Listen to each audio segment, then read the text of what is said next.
começar a semana desse programa, essa semana triste de aniversário da cidade, que foi na terça-feira 16. São 178 anos de Petrópolis, cidade linda, gostosa de se viver, com um valor histórico e cultural enorme, e que tem o seu segundo ano de festividade de aniversário, devido a essa doença insidiosa, sem nada, sem comemoração nenhuma, porque o Brasil, na realidade, está passando a mais terrível crise sanitária que a gente já viu nesse país. E a cidade, como um todo, passa por um momento muito triste, muito preocupante, com uma retração enorme das atividades produtivas, uma crise econômica enorme, 87,62% dos leitos de UTI ocupados nas unidades do SUS. A Unimed diz que já tem 100% dos seus leitos ocupados.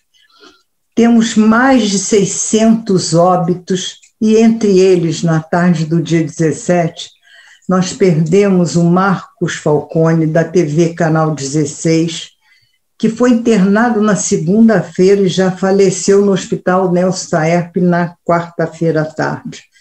Quer dizer, não temos muito a comemorar, né? É uma crise sanitária, enorme pela qual já passou, a maior crise sanitária e de saúde pela qual já passou o país. Num índice de 2 mortos por minuto, no número total de 2.798 mortos em 24 horas do início dessa semana. E ainda temos a escassez das vacinas, que não está resolvida em definitivo pelo Ministério da Saúde, e que é a única solução reconhecidamente eficaz para debelar essa pandemia. Mas o isolamento social e o distanciamento físico, que além do uso da máscara, do álcool gel e de outras atividades sanitárias e recomendações de não aglomeração, de evitar festividades, também esse isolamento nos trouxe algum benefício, né? Com esses meios eletrônicos que hoje nós usamos e que não eram pensados há um ano e pouco atrás, na utilização dessa maneira que nós estamos usando atualmente, e que faz com que todos se reinventem, se redescubram, busquem maneiras e capacidades de improvisação e de realizar as suas atividades a longa distância, né? E muito também na área da cultura, escorados nessa lei Aldir Blanc, que foi um incentivo enorme aos produtores culturais, aos artistas, das mais diversas atividades. Nós descobrimos uma maneira de estar próximo, de nos comunicar, de continuar produzindo, cada um com a sua criatividade, cada um na sua área. Então, disso nós vamos falar hoje. Vamos falar dessa atuação cultural que as pessoas fizeram durante esse tempo, algumas durante essa semana, e que marcaram, de certa forma, também como atividade, os 178 anos da cidade. Então, no programa de hoje, nós vamos ter 3 entrevistas e um número musical fechando o programa, terminando o nosso papo e o nosso encontro de hoje.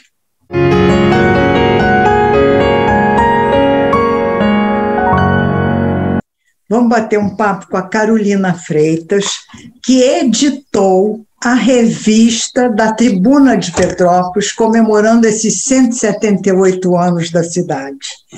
Nós não temos muito a comemorar nem a falar, então falar dessa revista com a Carolina, que é uma expert em conservar essa memória de todos os ambientes produtivos de Petrópolis, das famílias antigas, de todo esse trabalho de resguardo dessa memória que ela faz tão bem.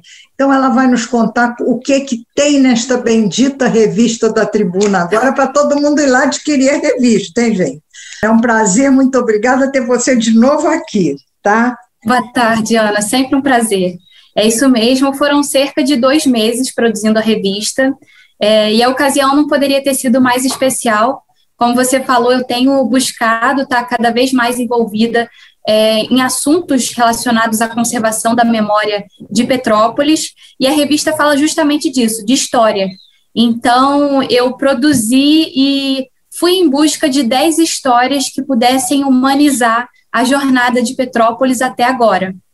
Então, eu não sei se você quer que eu liste as pautas. Quero que você fale um pouquinho do que são essas 10 histórias, o que você condensou nessa revista, né, como memória para nós nesse ano tão triste que a gente está vivendo. Tão difícil. Petrópolis celebra 178 anos, e aí, pensando nisso, justamente pelo fato dos petropolitanos sempre se referirem à história como algo muito distante deles, por normalmente pensarem na época do Império, eu decidi trazer histórias mais contemporâneas para justamente estimular esse senso de pertencimento entre os moradores. Então, eu busquei ir além das fachadas, assim como eu fiz com o comércio, entre os temas que eu escolhi. Eu não podia deixar de fora esse movimento crescente que a gente tem visto nas redes sociais de grupos de valorização da memória e da história de Petrópolis. Então, no Facebook, eu escolhi os 3 grandes grupos, que são o Petrópolis e Sua História, Amigos de Petrópolis e Flashback Petrópolis, para contar como é que surgiram essas comunidades e como é que elas funcionam, porque são grupos grandes que todos os dias compartilham histórias da cidade. E esses grupos estão no Facebook, para as pessoas saberem onde buscar. Tá. Estão no Facebook. E é muito bacana porque são movimentos que surgem de uma forma muito peculiar e que vão ganhando outras proporções de uma forma muito rápida. E o Flashback, ele surgiu em um momento de pandemia. O Carlinhos DJ, ele é daqui de Petrópolis, estava em busca de uma forma de divulgar o trabalho dele durante o período de isolamento, e ele acabou criando esse grupo que se tornou refúgio de muita gente que queria lembrar do passado de Petrópolis. E o grupo já tem mais de 30 mil membros. Essa foi uma das pautas que eu abordei na revista, foi que começou, a pauta de início. Falei de colecionadores petropolitanos, moradores da cidade que guardaram chaveiros do passado, flâmulas, e o que esses itens significam para eles, porque muito além de itens colecionáveis, eles representam fragmentos de memória. Isso é muito bonito, porque são chaveiros que os lembram da família, de amigos, de momentos da infância. Então, mais uma vez, mostrando que a história está presente mesmo nesses pequenos momentos. Não podia deixar de fora a Relojoaria Ângelo também, tradicionalíssima, a gente chegou a comentar na minha última participação do programa, e ainda nessa questão de valorização de estabelecimentos, eu falei também do Instituto Carlos Werneck, resgatei a história do colégio. Você contou um pouco a história do colégio? Contei um pouquinho a história do colégio, conversei com a família, com ex-professores, ex-alunos, e a ideia foi mostrar a relação de carinho que as pessoas têm com a cidade em diferentes âmbitos. Então, por isso que eu busquei tornar a revista como um todo bem diversificada, passando desde dessas relações virtuais que a gente está construindo nesses tempos mais recentes, até o âmbito da educação, a partir do Werneck, do comércio, com a Relojoaria Ângelo. Trouxe também a Bauer. A Bauer a gente está acostumado a falar sobre a realização da festa, a programação, mas eu queria conversar com quem realmente constrói e faz a festa acontecer. Então, eu conversei com a Maristela, que é a primeira e mais antiga dançarina da festa, e também com a dona Eunice, que ela é costureira, e me contou algumas histórias de bastidores, trajes que rasgaram momentos antes da performance começar, que ela teve que salvar a pessoa, salvar daquela ajuda de última hora. Então, conhecer um pouquinho dessas histórias que fazem essas histórias acontecerem, né? Foi muito bom lembrar de empreendimentos que fizeram sucesso na cidade, mas também de exaltar os que estão na ativa. Então, foi uma surpresa para mim, eu tive a oportunidade de conhecer a história do Armazém do Grão, entender como que o empreendimento teve início e acabou ganhando a cidade, e também das Vassouras Rossi. A revista está muito bonita, com fotos desses empreendimentos, e não sei se a Ana conhece a história desses locais, não? Conhece o quê? A história desses locais, do armazém, das Vassouras Rossi. O Armazém do Grão, por exemplo, eu não conheço. Eu vou querer ler, para mim vai ser muito interessante, porque eu não tenho nem ideia de como começou.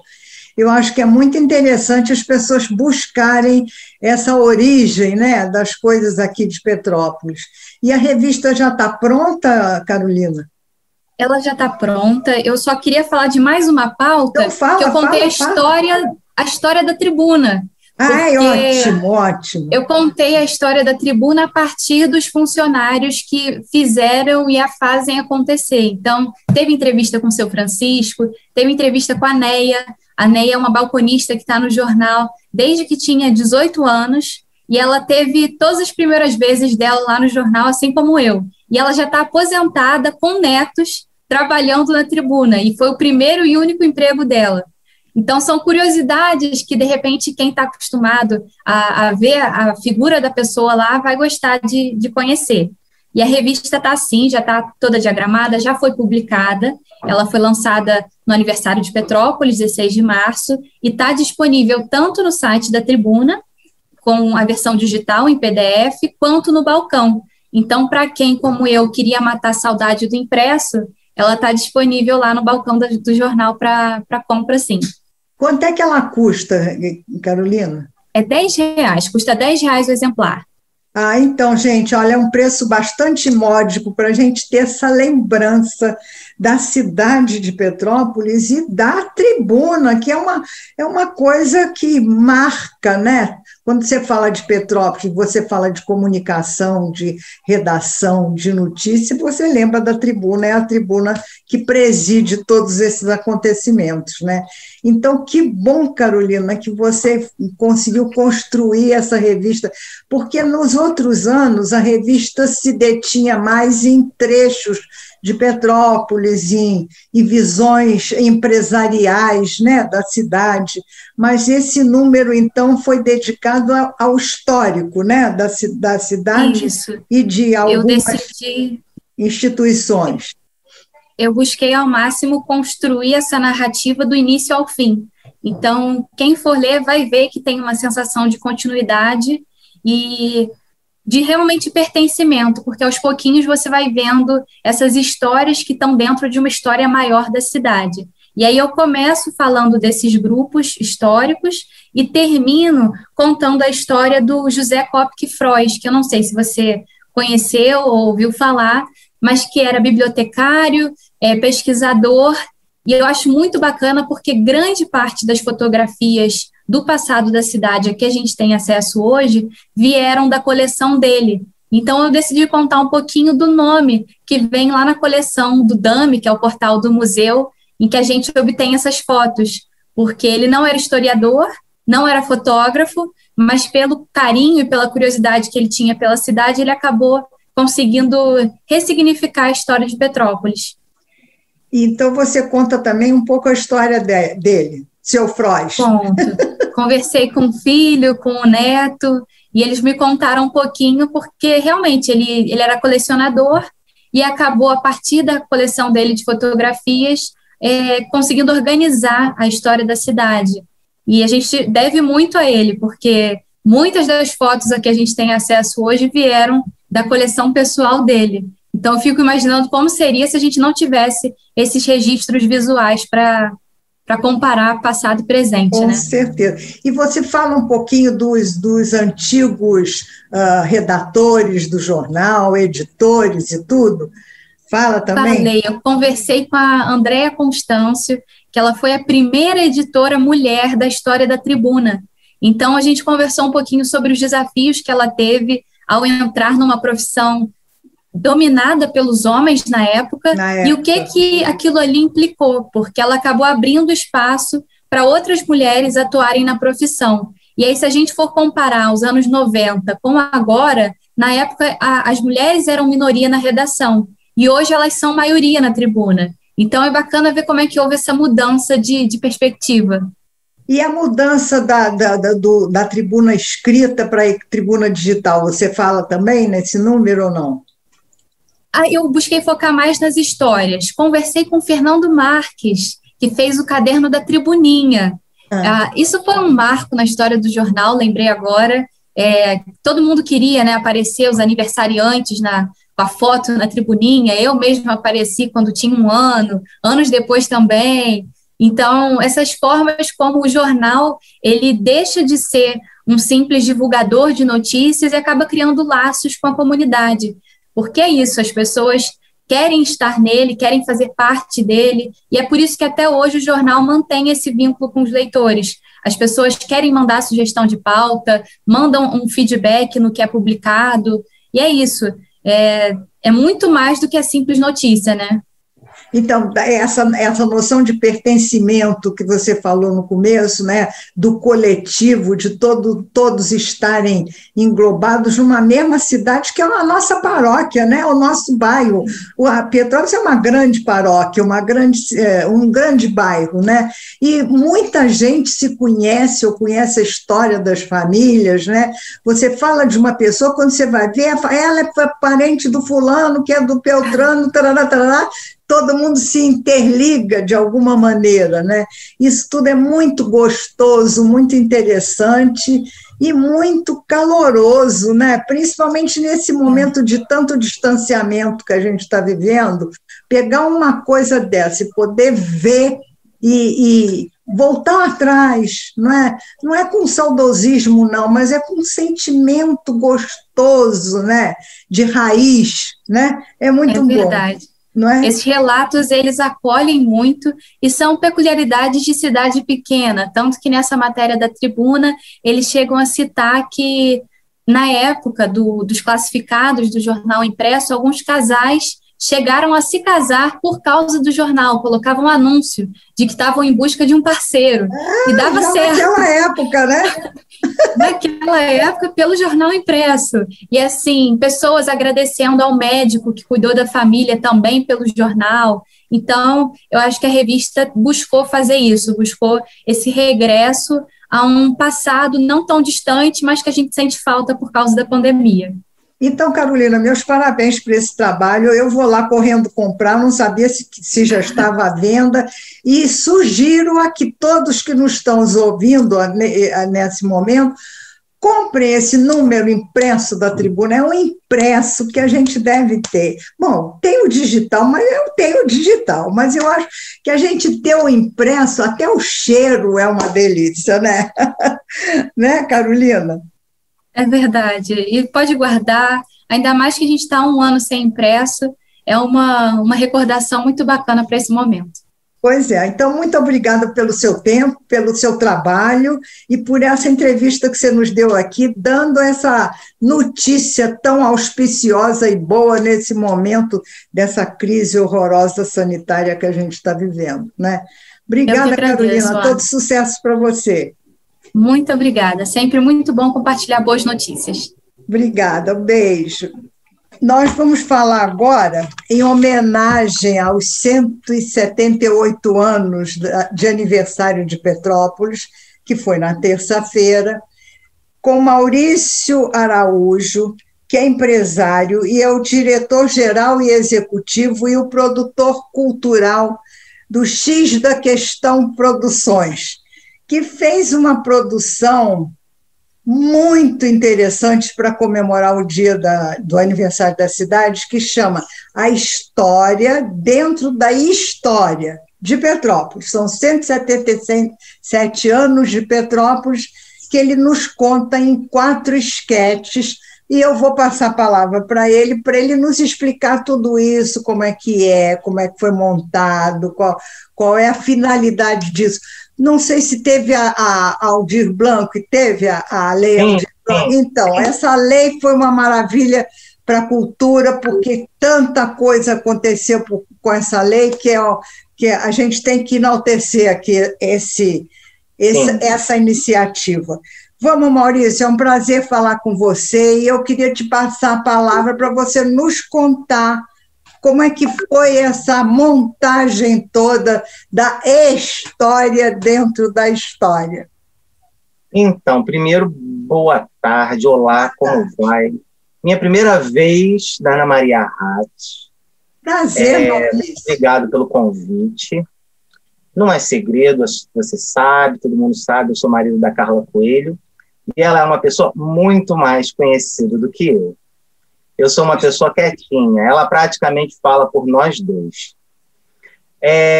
O projeto A História da História é um presente da X da Questão Produções para o aniversário da cidade, né, que já passou, mas enfim, as esquetes podem continuar sendo assistidas nas plataformas digitais do Instagram, do Facebook e do YouTube da X da Questão, a X da Questão Produções. Se for lá no YouTube, no Facebook, no Instagram, as esquetes todas vão continuar lá.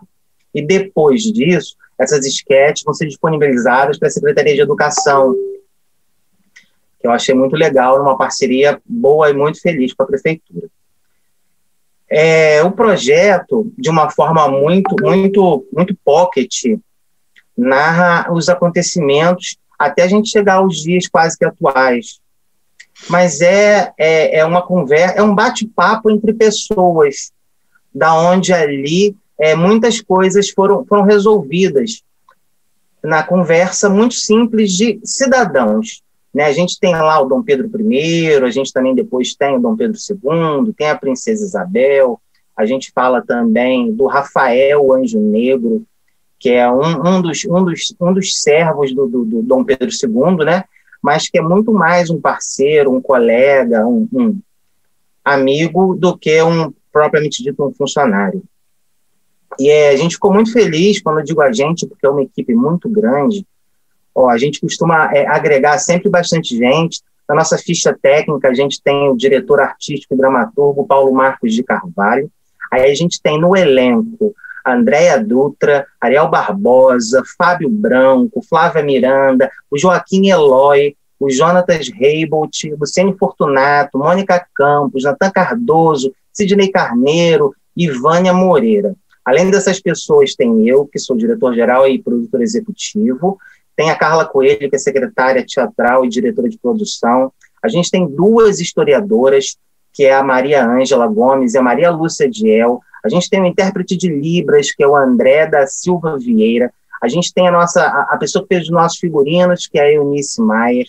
A gente tem a cenografia do Edson Bordignon e a gente tem a camareira Valquíria Diniz. Ou seja, eu fiz questão de ler o nome de todos, eu estou aqui lendo porque eu não decoro. Mas eu fiz questão de ler o nome de todos para enaltecer essas pessoas e dizer o quanto a lei Aldir Blanc está beneficiando tanta gente.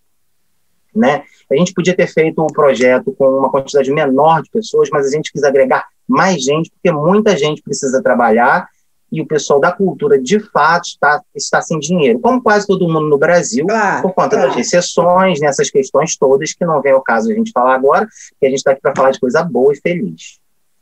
Mas, Maurício, deixa eu te fazer uma pergunta. Então, quer dizer que vocês, depois desse período em que vocês vão veicular na internet, através do YouTube e tudo, a continuidade, quer dizer, a repetição desses 4 esquetes, né? Você vai mandar os esquetes para a plataforma de educação da prefeitura, essa plataforma que é essa aula online, à distância, que está acontecendo agora, né? Quer dizer, os alunos vão poder conhecer de uma forma lúdica, interessante, teatral, né? Através de um diálogo entre os personagens, que são os personagens históricos, pelo que eu estou entendendo você falar aí, eles conversando naturalmente o que aconteceu naqueles dias, não é? Que marcou de tal forma que fez com que você pudesse fazer essa produção, não é isso? A gente está usando de uma linguagem bem simples, para que todo mundo possa entender, desde a criança até o adolescente, até o mais velho. A gente tem, para esse projeto, aporte de Libras, também para poder alcançar mais pessoas.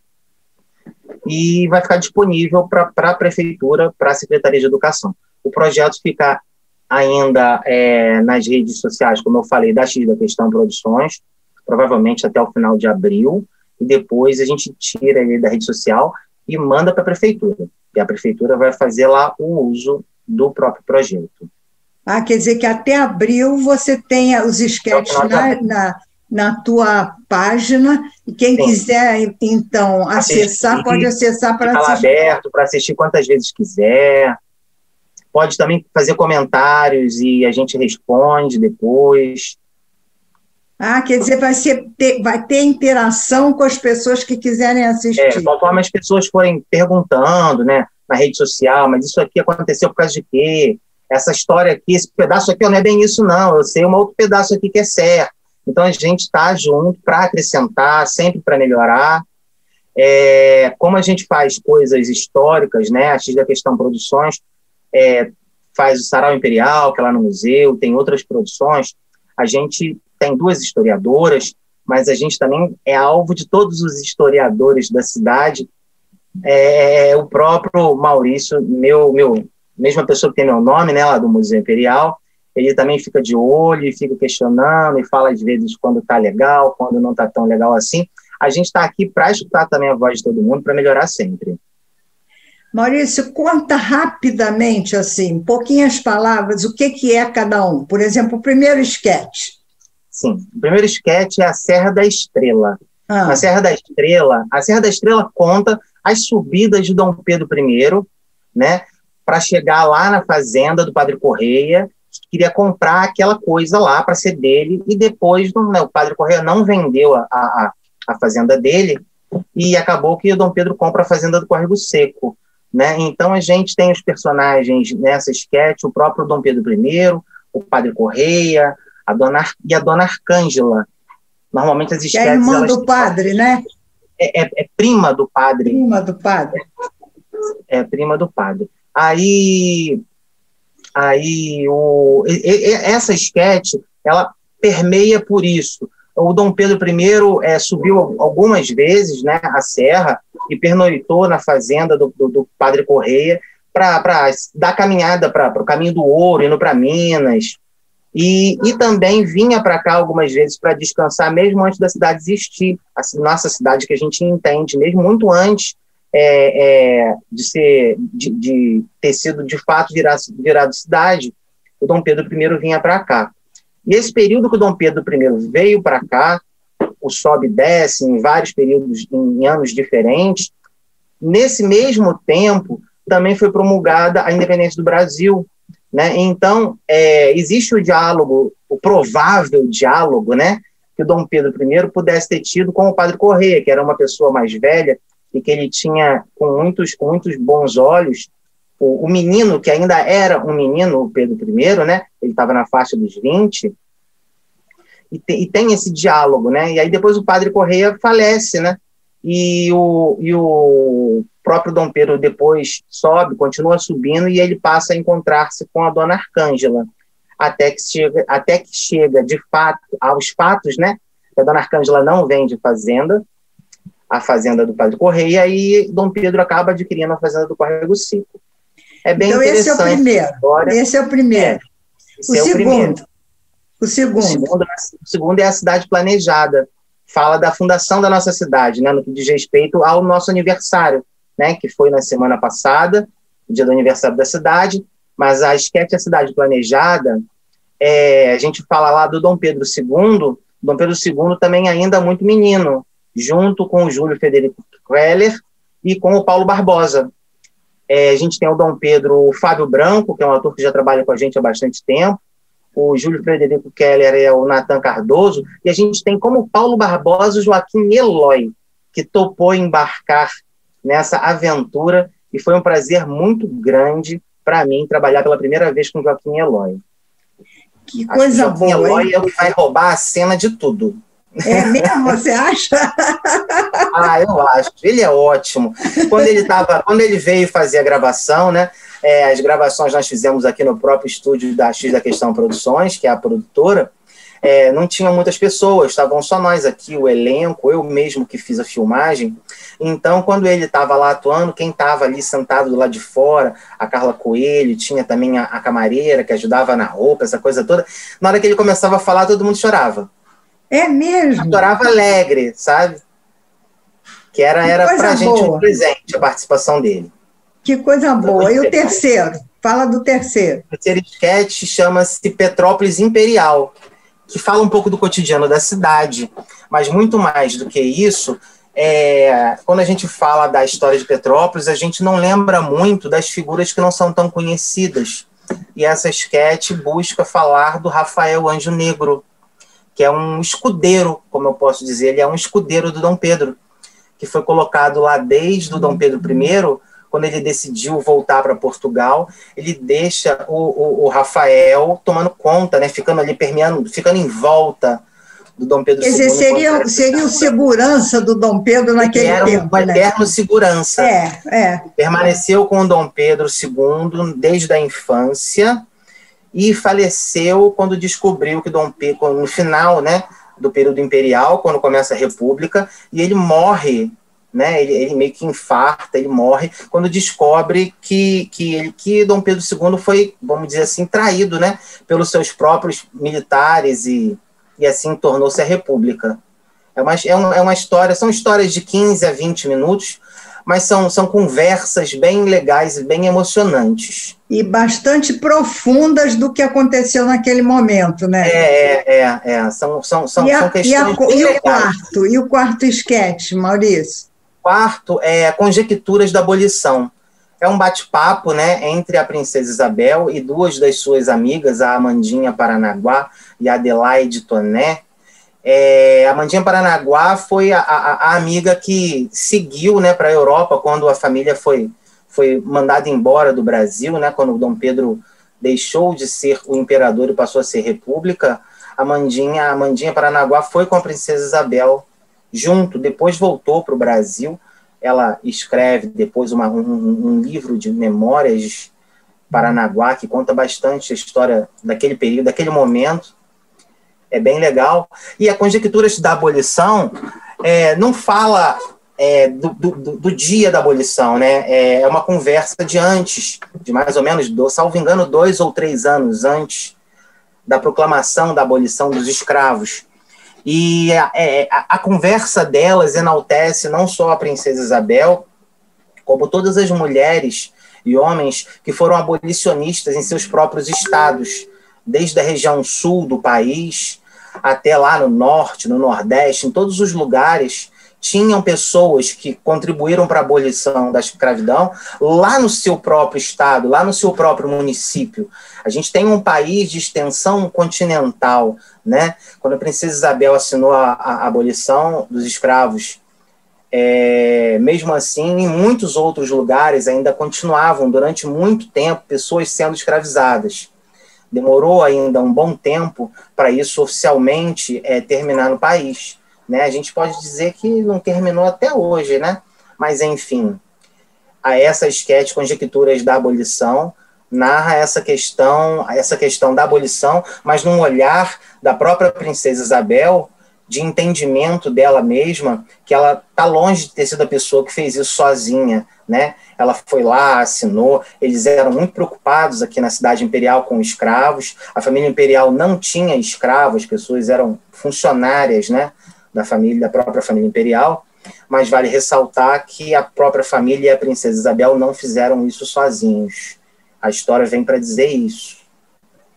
Que bom, Maurício, foi ótimo você dar esse briefing aí para nós, porque, gente, olha que coisa interessante para a gente assistir e se reportar para aquele tempo, vivenciar um pouco como é que foi, qual era o clima, qual era o ambiente. A gente sai dessa Covid-19, sai do isolamento social e vai para lá, vai para o tempo do Império, né?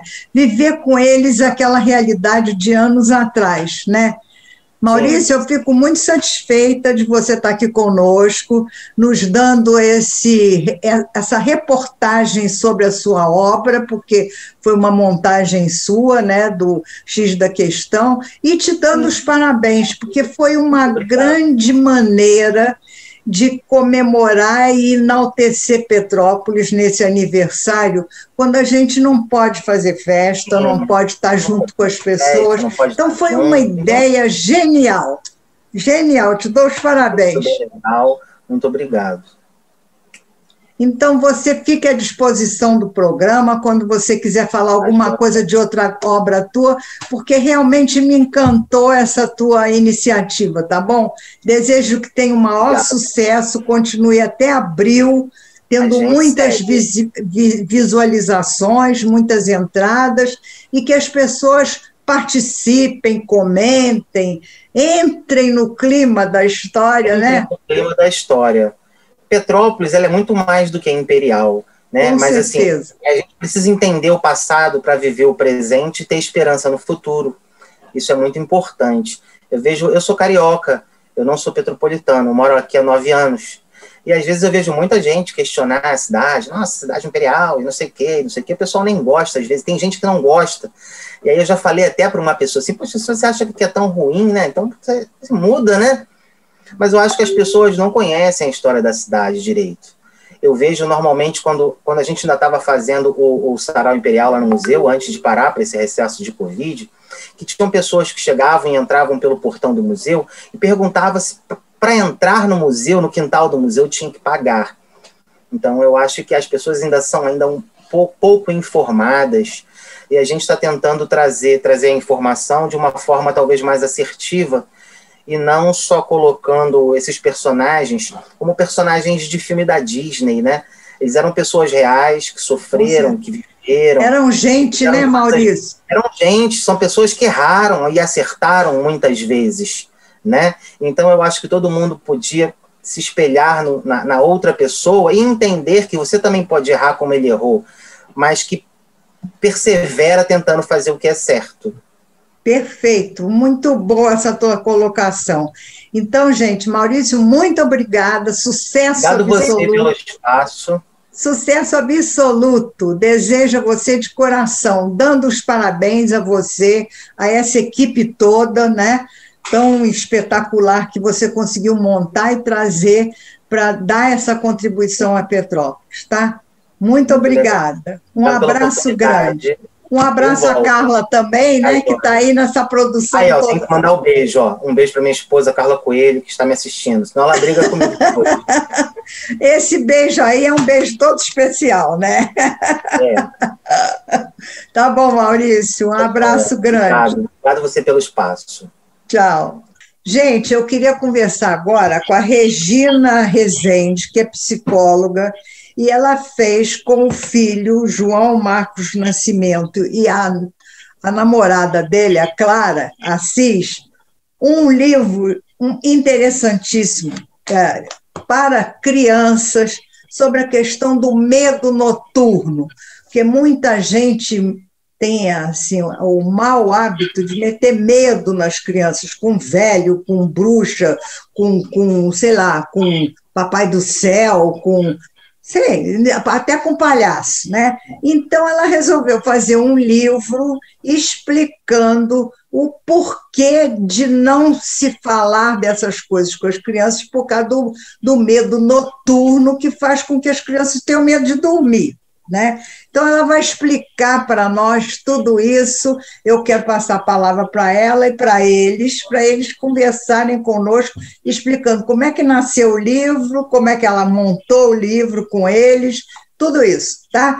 Regina, então é um prazer, eu deixo a palavra com vocês, para você dissertar sobre todo esse processo de criação aí que você teve, tá? Então, muito obrigada pela oportunidade de poder falar sobre esse filho nosso, né? Então, a coisa surgiu muito da demanda clínica, que é uma demanda que eu tenho visto nos meus pacientes, nos meus pequenos pacientes. O medo sempre esteve muito presente na nossa educação. né? Era o bicho-papão, era a bruxa, o homem do saco. Os próprios contos de fadas, eles são muito... tem essa coisa do medo, meio que para conter, para educar, né? E só que hoje em dia eu comecei a perceber um medo diferente, por conta de alguns personagens do cinema, e no caso específico, né, o medo do palhaço, por conta de um filme que surgiu nos Estados Unidos. As crianças não tinham acesso à fita, mas elas comentavam entre elas o quanto isso era assustador. Então eu comecei a receber crianças que relatavam esse medo, não conseguiam dormir, iam para a cama dos pais, e isso se tornou uma demanda muito grande. E pensando nisso, né, a gente estava falando sobre a possibilidade de escrever um livro, porque era necessário, inclusive, para um trabalho de conclusão do curso deles. E aí eu escrevi uma pequena história relatando sobre isso e a importância da psicoterapia para tratar essa emoção, o medo especificamente. E surgiu assim, de uma forma muito despretensiosa até, mas a coisa acabou tomando vulto, porque aí surgiu o edital da Lei Aldir Blanc, e aí a Carla Coelho, a X da Questão, resolveu escrever o nosso projeto e nós ganhamos, e aí vamos produzir e vamos distribuir com o apoio, né, do governo e dessa lei.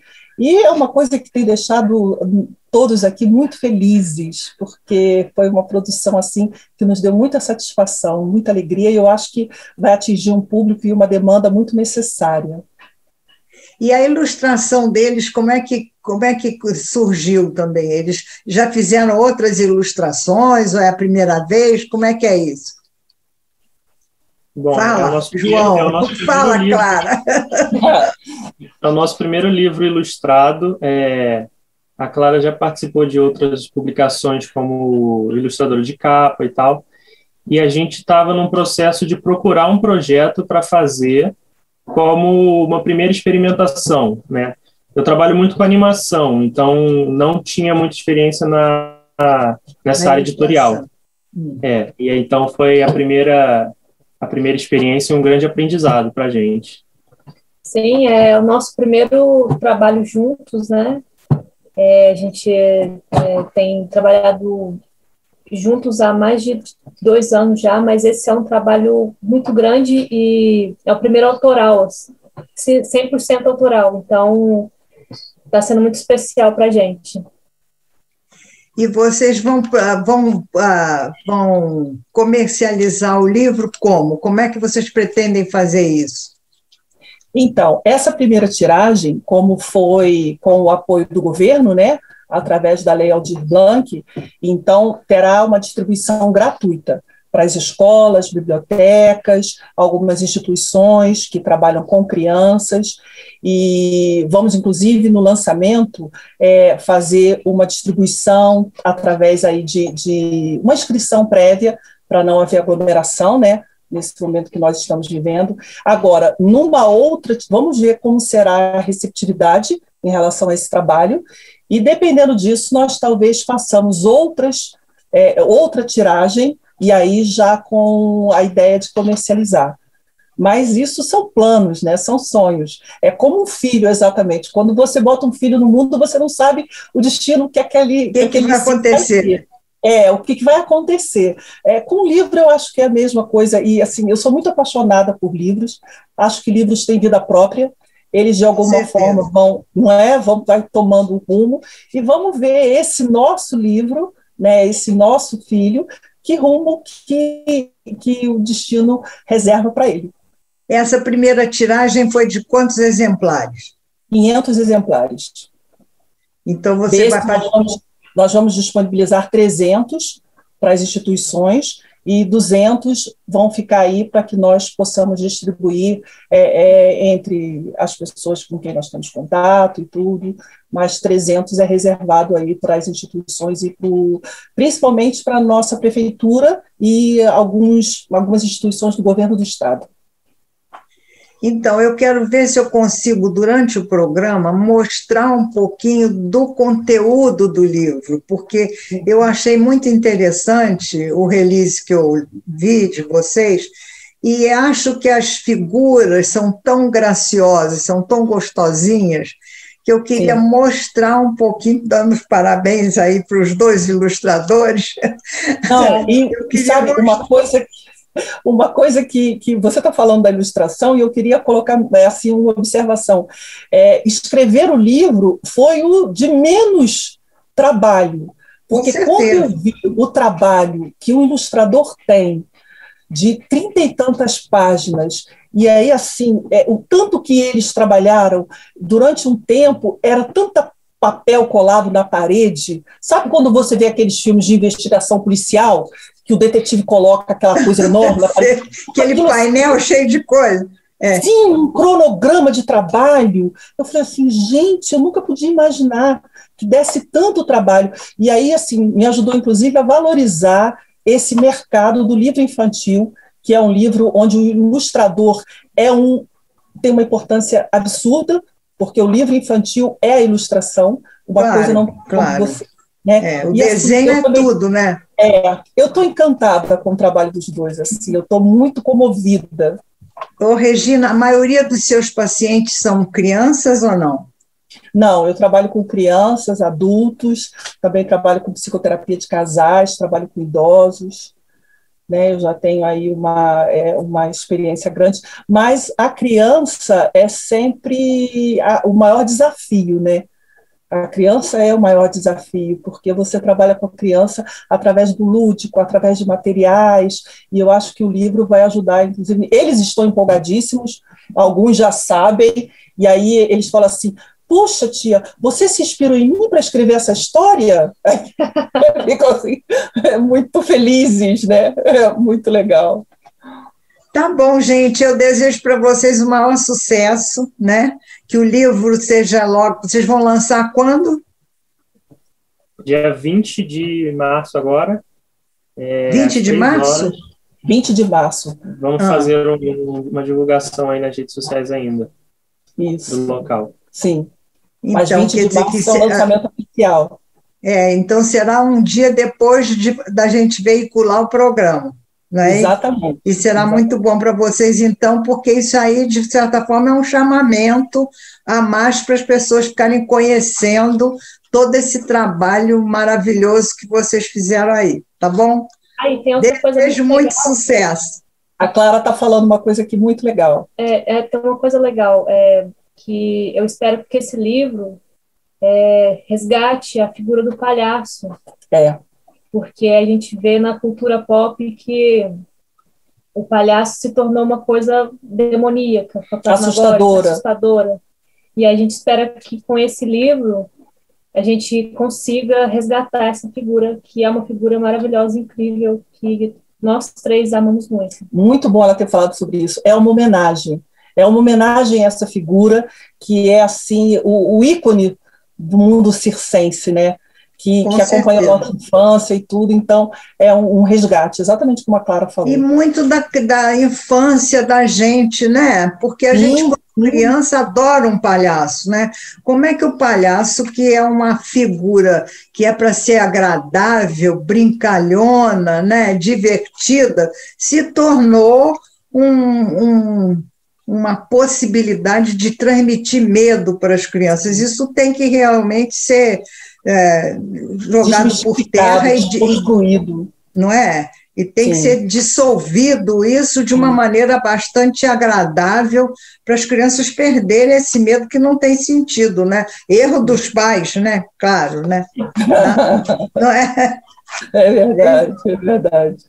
Então tá bom, gente. Até o lançamento do livro, que eu desejo que seja um maior sucesso, tá? Obrigada pela oportunidade.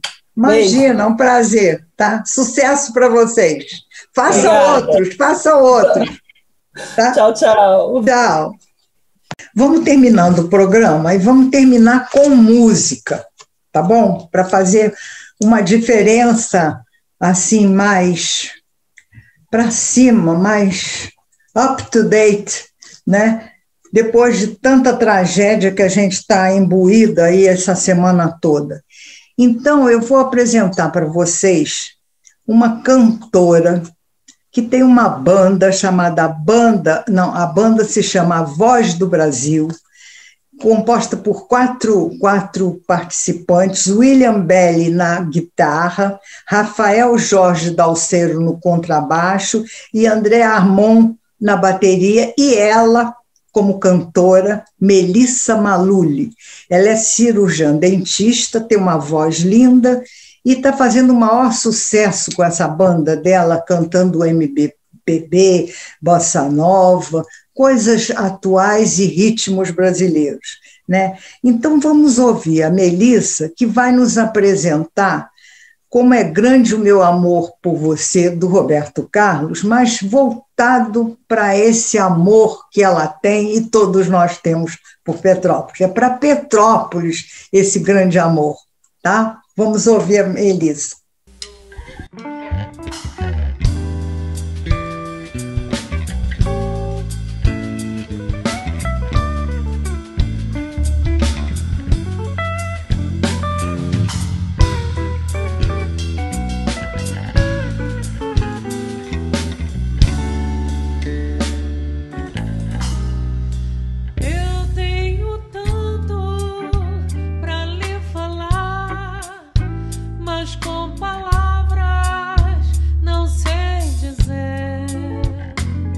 Como é grande o meu amor por você,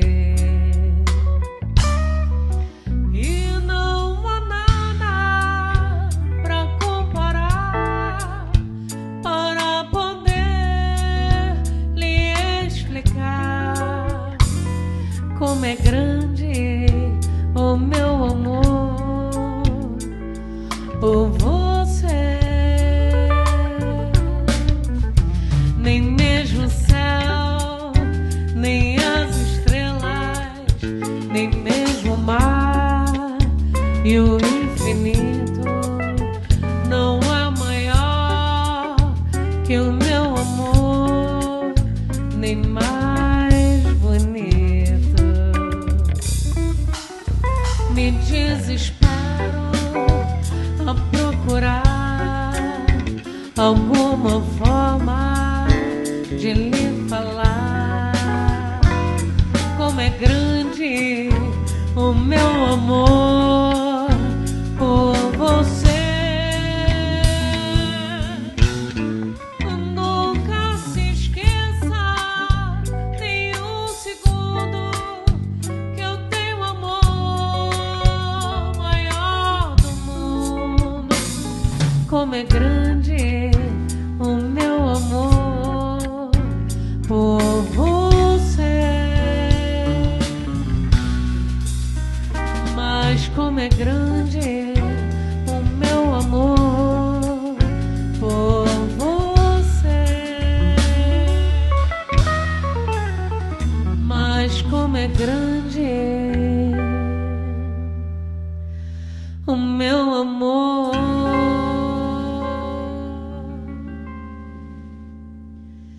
por você.